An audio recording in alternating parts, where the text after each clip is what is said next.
Good evening, everyone. Good evening. I just wanted to take a few minutes to make a video showcasing my favorite part of St. Simon's Island, and that is Gould's Inlet Beach and the areas beyond.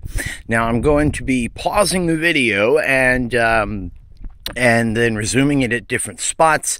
I don't have a lot of time, so I might be out of breath by the time I get finished. However, the first thing I want to show you is this is the new boardwalk here. This was just finished within the last couple of weeks, and it's absolutely beautiful, brand new wood. But I wanted to make a contrast here because here we go. The contrast is this to begin with. Everything to the left of this boardwalk, or to the south of this boardwalk, is this mundane little boring tiny stream. But I wanted to start there and then make my way down around the boardwalk on the other side of it. And I want to show you where the real fun begins. This little stream, which I've shown videos of before, is the cause of some absolutely fascinating erosion. And there's also a public notice that has been posted right here, actually, that shows some plans for what they're going to do with this area of the beach, because, as I've been predicting, again, I'm not a marine biologist, but I mean, I certainly have 4 eyes. And I can see very clearly with the 2 in my head and my glasses that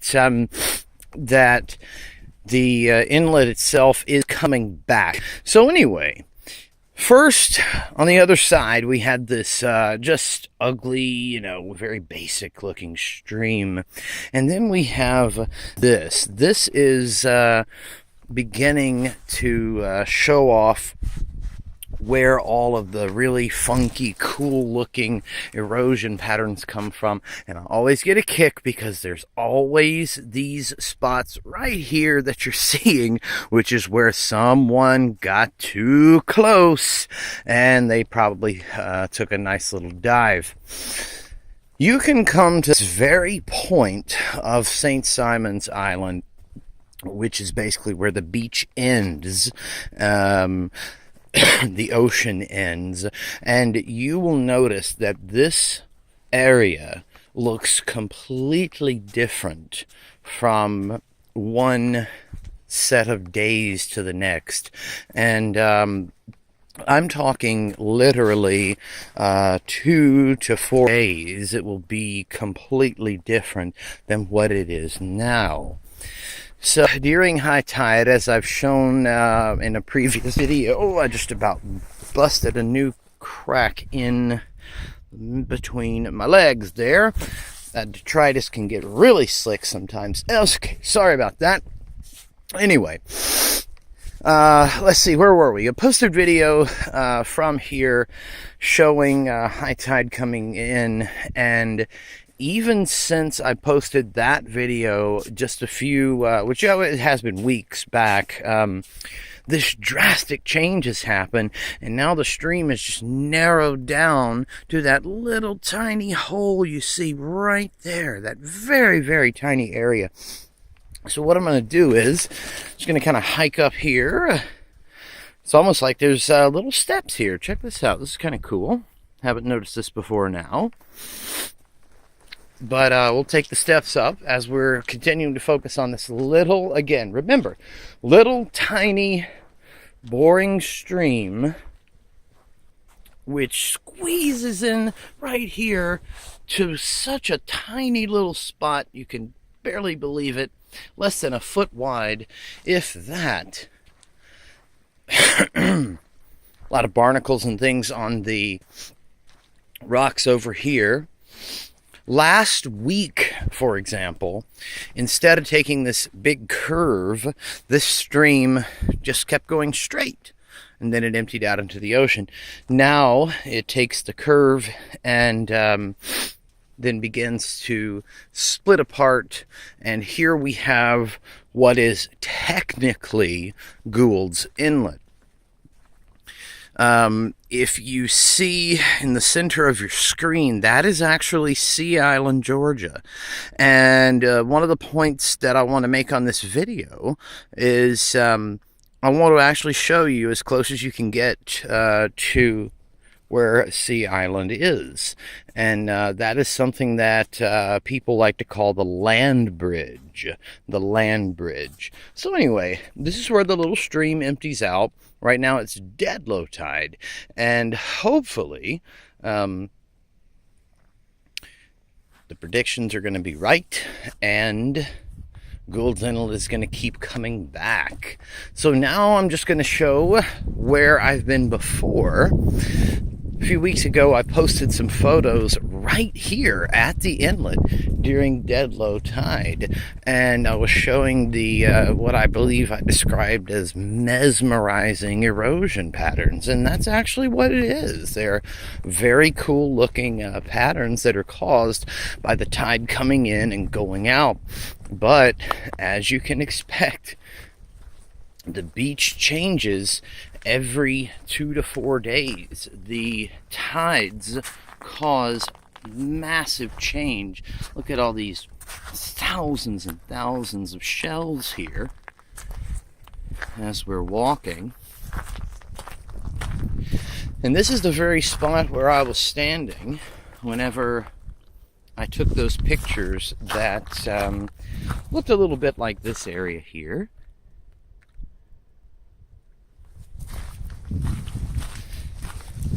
Now, of course, you don't hear any waves at all right now,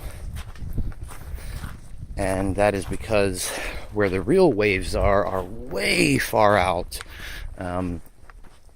almost a mile away from where I'm standing, and I'm actually going to go there and let you see it. So right now I'm about 6.5 feet up, looking down into what is actually Gould's Inlet, and I'd like to show you where the inlet makes its way into the ocean, which is what a lot of folks call the land bridge. Now, in the dark of night, there's no way for you to see where the land bridge actually is, but where the land actually crosses over from St. Simon's to Sea Island. But anyway, coming up right here, and then I'm probably going to pause and head out to the land bridge. Coming up right here is something that has literally just developed within the last week, and that is where a tide pool has burst through and said that basically it can't hold back anymore.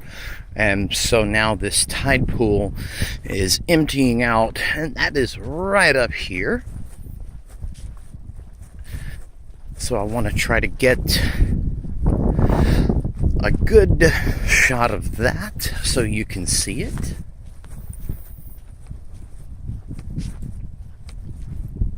And then pause it for just a little bit. Now, the tide pool that this is emptying from is so far away you really cannot see, but you can see where it's kind of curving about here. And by the way, this ripply sand is really hard to walk on. But there was a tide pool over there, and I guess between high tide and low tide, once the water got past here, it started building up pressure until it got here and finally burst through the sand, literally burst through. And now every day there's just a little bit more and more sand that is eroded away. So I'm going to step down in this and then take you right out to where the inlet is at this spot. And I fully intend on showing you some really cool shells also that I found last night and tonight. So again, this is the inlet itself. Sea Island right there. That's a sandbar. That is Sea Island. Just going to turn around and check out a nice little angle from this erosion that has come from a tide pool that has given up and burst its way through to flow into Gould's Inlet.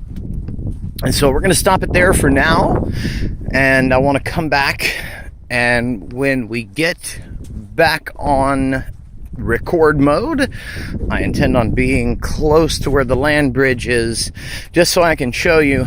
Again, it's not going to look like much, but at least I'll have it on film or on digital media to show you where it is. And then I want to show some shell accumulation spots, which is just my name for somewhere where there's a really high amount of seashells, and then some other spots, and we'll go from there. Right now, we're literally surrounded by nothingness.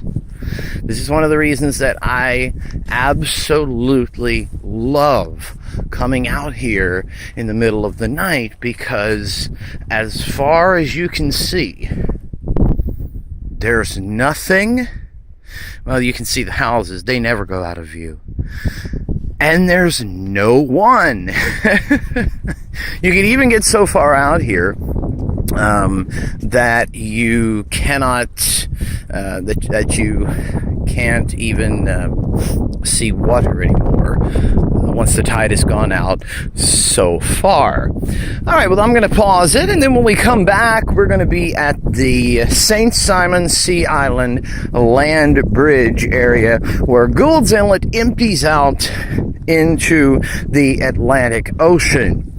Not a very special place unless you're from this area, but by the way, that tide pool that was I just showed you a few moments ago, or said rather, that it had given up and decided to burst its way into Gould's Inlet. That is this tide pool right here. If you were here just a few months ago, just a few weeks ago, this thing did not exist. So these things just pop up, come and go, and kind of do their own thing. And that's what I love about coming out here and just being able to see the changes. It is fascinating to see the changes. And so that I don't bore you to death, I'm kind of getting into the rocky, unstable sand here. So I'm going to pause it, and I'll be back soon, folks.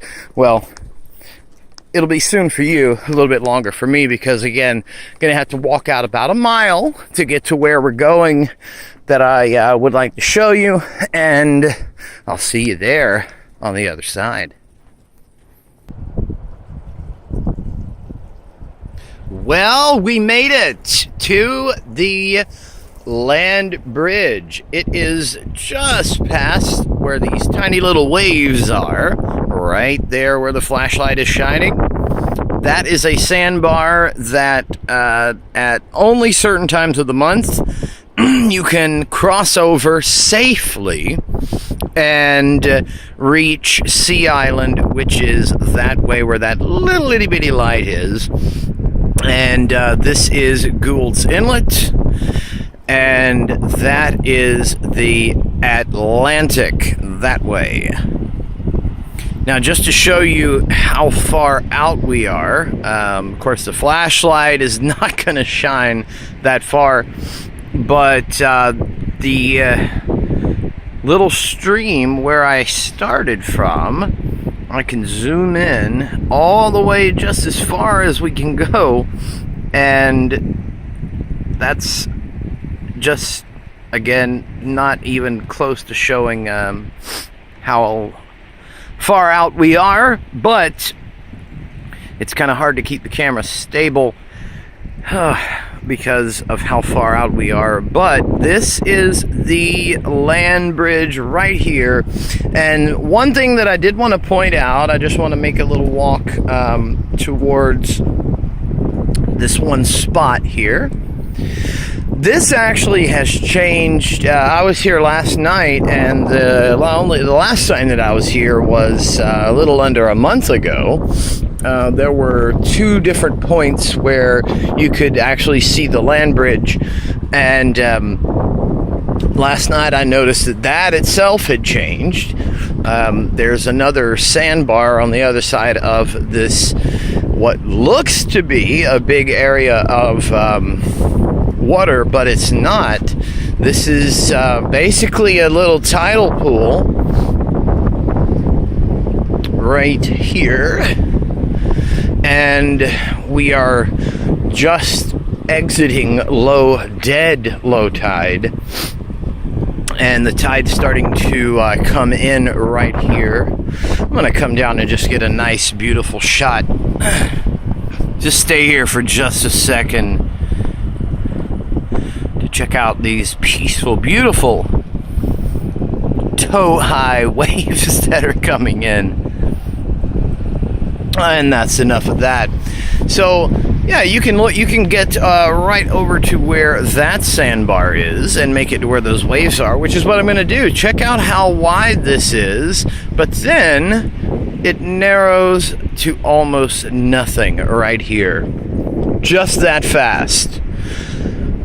Sorry about the wind noise. I'm not sure how badly that wind noise is going to come through the video, but when you get this far out, when you get anywhere close to the seashore, or the sea where the waves actually are, you are going to be hearing a lot of wind. Okay. Now, if you trace this back far enough, there's a huge tide pool that this comes from, and then it gets really, really tiny and makes its way into the Atlantic. So what we were looking at just a second ago is actually now right here. We are now on that sandbar. This time last month, though, this very spot where I'm standing was where Gould's Inlet, this was pretty much the only spot where it ended and came through. You can actually get out just a little bit further. You can get parallel with the land bridge right here, but I don't think the flashlight is powerful enough to show that.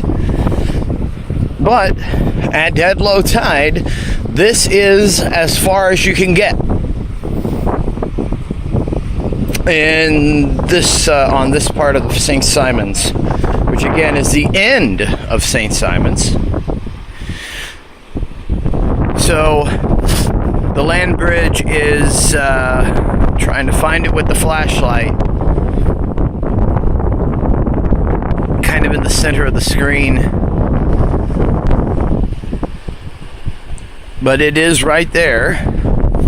And this is a safe spot to cross. I definitely would not do it at night, though, because you don't know you can't see how deep the water is, and you'd be pretty stupid if you tried this at night, because when the tide starts coming in, it comes in very, very fast.